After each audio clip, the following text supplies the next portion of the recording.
There's a clear and growing disconnect in the US economy. Investment is booming, but manufacturing capacity isn't being used much more than before.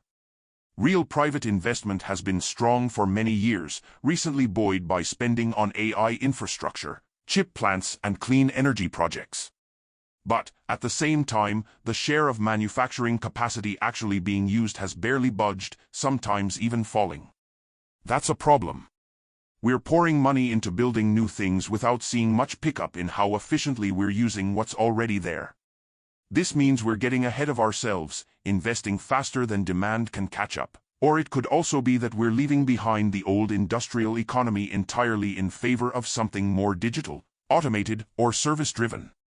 Either way, the lingering gap between investment growth and capacity use isn't something to brush off.